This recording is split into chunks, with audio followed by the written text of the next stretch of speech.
Sellers, you may have a rocky road ahead of you. I think that you have seen the highs. If you guys haven't seen our last Tuesday night podcast where we talk in depth about what we think, our opinions about the current market and where things are going, the season ahead being a buyer's market. So buyers, that's good news for you as you are being discouraged or have been discouraged for maybe the last 18 months, just realizing that, hey, you know what? We just don't have the cash to compete in this buyer's market. I think this next season's coming up for you guys. That is the question. That's what is on everyone's mind. When are we seeing the switch? When is it going to turn? When is it going to become a buyer's market? And we have stats and we talk about it, go over it, review it, and kind of give you our opinion. Yeah, so we were really quoting a lot of what the National Association of Realtors recently came out with end of March 2022 stats. And it was showing that home sales were down. They were declined. The most that we've seen in a while, 11% decline across the whole country from January to the end of March in just 2 months. And then really that represents a year over year of a 4.5% decline in March of 2021. And really what we've stated here is that we're in a time of year where we should start seeing home sales going up. And actually you could sit there and say, well, it's because there isn't enough homes on the market. And actually home inventories have gone up slightly year over year. So I think we're at 2.1 months of supply right now. Can you describe that? Because I know some people might not know exactly what that means. Yep. So what that means is, let's just say 2.1. Let's just say if home sales were 1,000 home sales in a month, right? 2.1 would be 2,100, right? So what that means is if we were selling 1,000 homes a month, that means that we would have 2.1 months of supply.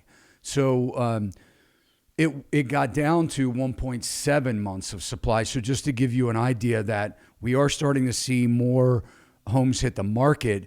And I think one of the biggest things that we've been saying, and again, we don't have a crystal ball, guys. This is our opinion. We are not financial advisors. We're not economists, but I'm a real estate broker. So, I mean, I can tell you by being in the business and working in the business, these indicators that we have our hands on, these stats really do show or lend themselves to what I believe is the top of the market. The Fed is trying to slow things down. We've seen inflation hit all-time highs. More inflation, it's like, I think they're saying inflation is like almost at a 40-year high. And a lot of us are feeling the pain at the grocery store, at the gas pump. So I think as we start to see that prices are going up, really what that means is most of America is spending their money on the necessities, the essentials.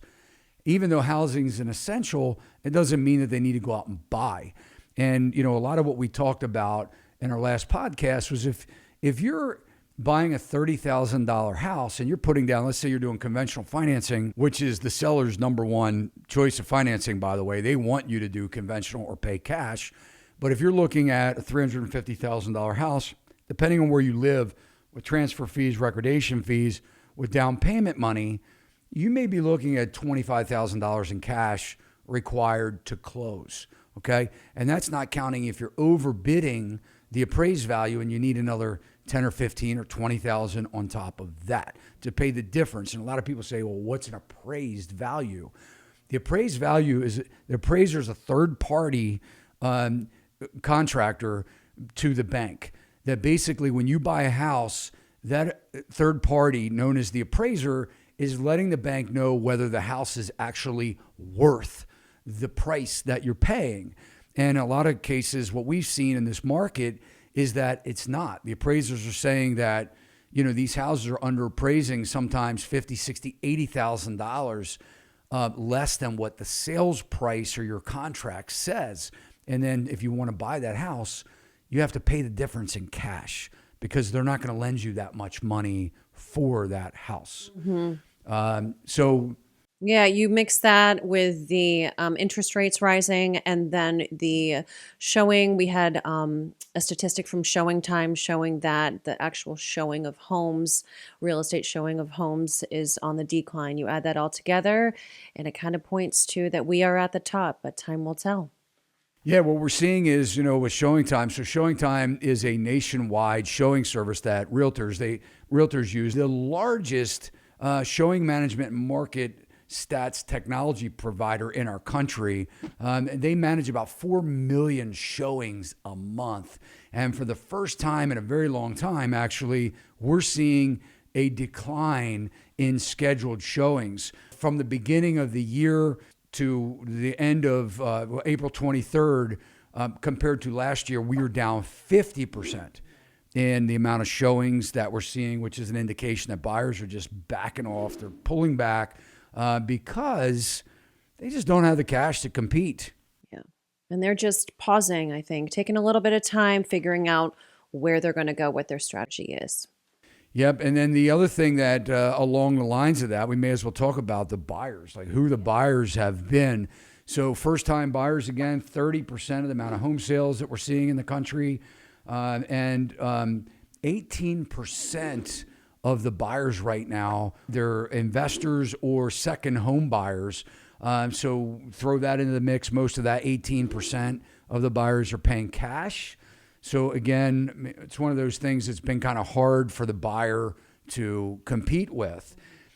We also talk, guys, that the mortgage applications, according to the Mortgage Bankers Association, mortgage applications decreased for the first time in a very long time, week over week. So the week of April 20th to the week before, and I'm sure this has gotten much worse because interest rates continue to rise, but we saw a 5% decrease in mortgage applications, for those home purchases. Mm-hmm.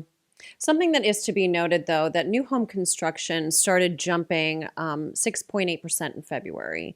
And that is a 22% compared with the same time just 1 year ago. So it's promising. Yep, and as of the end of February, and the new stats are coming out shortly, but according to the United States Census Bureau, new home sales represent about a 6.3 month supply at the current sales rate. I think that once the supply chain, we've been looking at the builders have had a hard time delivering new homes. A lot of builders are only selling 4 or 5 a month. So they're limiting their sales because even though they may have 150 lots to go in the subdivision, they can't get the supplies or haven't been able to get the supplies. But guys, these are new homes that are already slated to be built. They've been approved.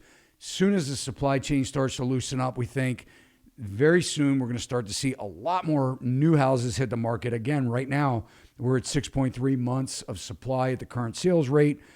We did note that new home sales are up about $400,600 as a median sales price, which is about $25,000 over the, we'll say, used home sale prices that are in the country at about $375,000. So one of the reasons why the new home sales prices are so much higher, $25,000 more, is because, hey guys, you're buying a new home and the builders know that they can charge the money for it right now. And people that don't want to bid and compete and be let down, they can go ahead and sign a contract and get that new house without bidding on it with multiple buyers, multiple contract situations. Yeah. So lots to see, lots to hear about in our podcast as we bring it to you every week.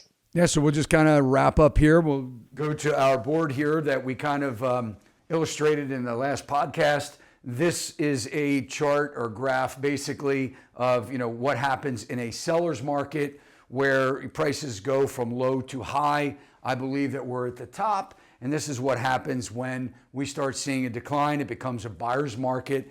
And basically what a seller's market means is that there isn't enough inventory for the amount of buyers that they have. So obviously prices are going up. And when we're looking at that kind of a market, what it means that as the days and months go by, you want to try and buy it as quickly as you can. And that's why we're seeing like 10,000 over asking price, 20,000 over asking price. because the buyers are afraid. They don't know where the market's going to be, where the top will be. So they're willing to pay more to kind of get it before it goes to the next highest, amount.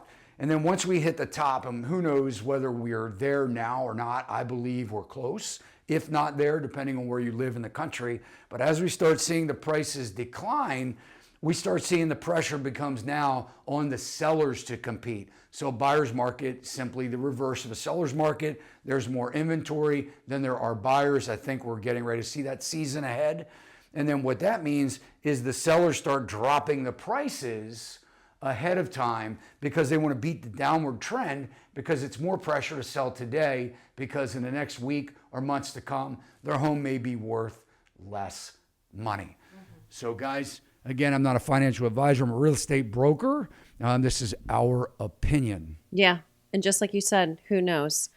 Who knows? But we see it, guys. We kind of feel it. We're seeing here locally in Maryland where we're starting to see where we can actually get seller contribution, which hasn't even been in our vocabulary for the last 12 or 18 months. We're starting to see it, getting $10,000, $12,000 back for our buyers. We're starting to see sellers make repairs and negotiate those home inspection contingencies that we haven't seen in a while. Guys, if you're interested in buying a home, if you don't have to buy tomorrow, you may want to just pull back a little bit and wait, see what the market does. I do think, I'm not a loan officer, but I think that you may find that even if you add up, if you pay another percentage point in interest rates, don't freak out about that, because though we're seeing higher percentage points than we have in the last several years, they were kind of unprecedented. And really, if you start looking at, whether you're spending $50,000 more than you should or paying another percentage point on an annual basis, and something that more than likely, talk to your accountant, but you can write that off. So it does save you a little bit there, and you can buy those rates down. So talk to your loan officer about that. If you can hold out, you may find a better house for your money. And guys, we thank you for watching. I'm Todd Sachs. I'm a real estate broker here at Sachs Realty, and we're a Maryland real estate brokerage. We help buyers, sellers, tenants, and landlords, both residential and commercial transactions. If you need somebody in Maryland, reach out. We'd be glad to help you. If you're anywhere else in the country, I have an amazing broker network. I'd be happy to point you to a rock star in your city or town. Talk to you soon.